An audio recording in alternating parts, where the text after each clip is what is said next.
সবাইকে নমস্কার জানিয়ে শুরু করছি নীলিমা রেসিপির আরেকটি নতুন পর্ব। আজ আমি আপনাদের সাথে শেয়ার করব একটি ভিন্ন স্বাদের রেসিপি। তাহলে চলুন রেসিপিটি বানাতে আমাদের কি কি উপকরণ লাগছে দেখে নিই। ইলিশ মাছের অনেক রকম রেসিপি তো ট্রাই করেছেন, কখনো ইলিশ মাছটাকে এভাবে খেয়েছেন কি? একটা বিশেষ উপকরণ পড়ে এই রেসিপিতে, তাতে ইলিশ মাছের টেস্টকে আরো দ্বিগুণ বাড়িয়ে দেয়। এভাবে একবার করে খেয়ে দেখুন আর আমাকে কমেন্ট করে জানান আপনাদের এই রেসিপিটি কেমন লাগলো। আজ তাহলে করব ইলিশের উল্লাস। সত্যি এই রান্নাটা খেয়ে উল্লাস করার মতোই।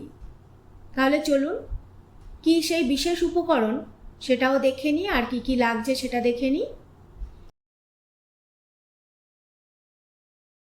এখানে আমি 4 পিস ইলিশের রিং পিস নিয়েছি আর 3টে লেজা, মানে টোটাল 7 পিস ইলিশ মাছ নিয়েছি।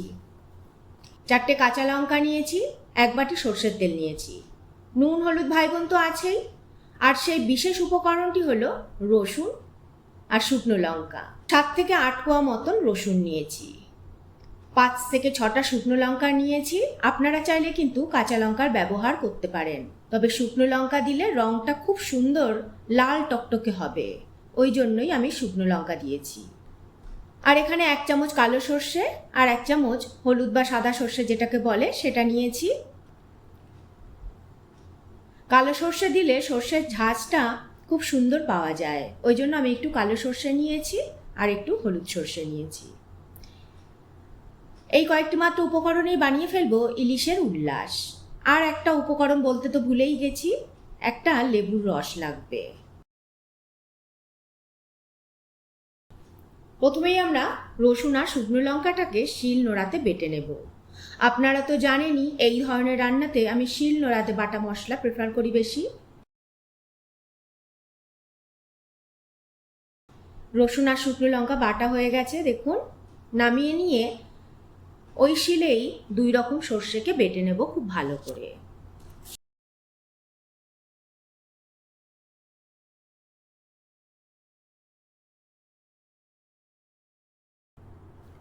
দেখুন বাটাবাটি আমাদের কমপ্লিট।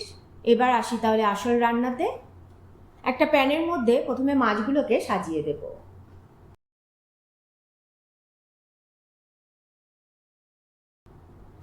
এবার এর মধ্যে রসুন শুকনো লঙ্কা বাটাটা দেব,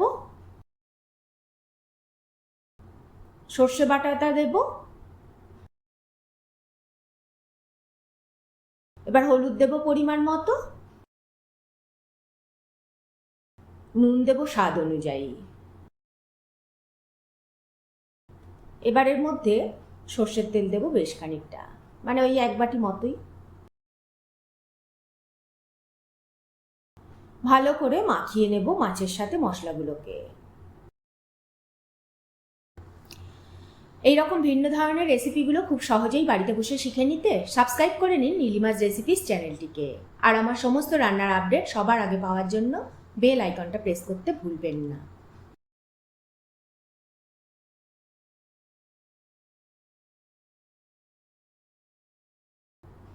এরপর পরিমাণ মতো জল দেব। যে যেরকম ঝোল রাখবেন সেই অনুযায়ী কিন্তু জল দেবেন।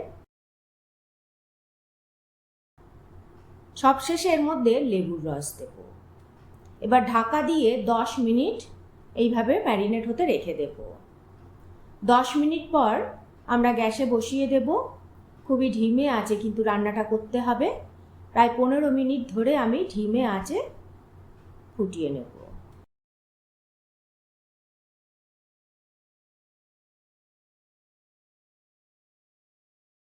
15 মিনিট পর চলুন দেখাচ্ছি। দেখুন রান্নাটা আমাদের অলমোস্ট ডান। এবার এর মধ্যে 4টে কাঁচা লঙ্কা দিয়ে দেব। এবার 2 মিনিট একটু ফুটিয়ে নেব।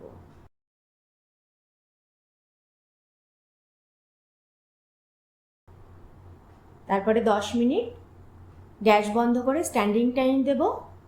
তাহলেই রেডি হয়ে যাবে ইলিশের উল্লাস। সাদা ভাতের সাথেই কিন্তু এই ইলিশের উল্লাস খুব ভালো লাগে। হাতে যদি সময় কম থাকে তাহলে এই কয়েকটি মাত্র উপকরণে এই রেসিপিটি বানিয়ে নিন। 1 থালা ভাত এই দিয়েই খাওয়া হয়ে যাবে, আর কিছুই লাগবে না।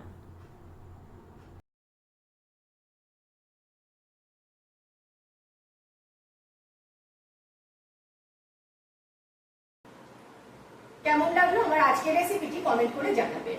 ভালো লাগলে একটা লাইক করে দেবেন। আপনাদের একটা লাইক আর কমেন্টই আমাকে উৎসাহিত করবে পরবর্তী ভিডিও বানাতে। আজ তাহলে এই পর্যন্তই। আবারও হাজির হয়ে যাব নতুন কোনো রেসিপি নিয়ে, নতুন কোনো পর্বে। ভালো থাকবেন, সুস্থ থাকবেন সবাই। লাইক, কমেন্ট আর শেয়ার করতে অবশ্যই ভুলবেন না।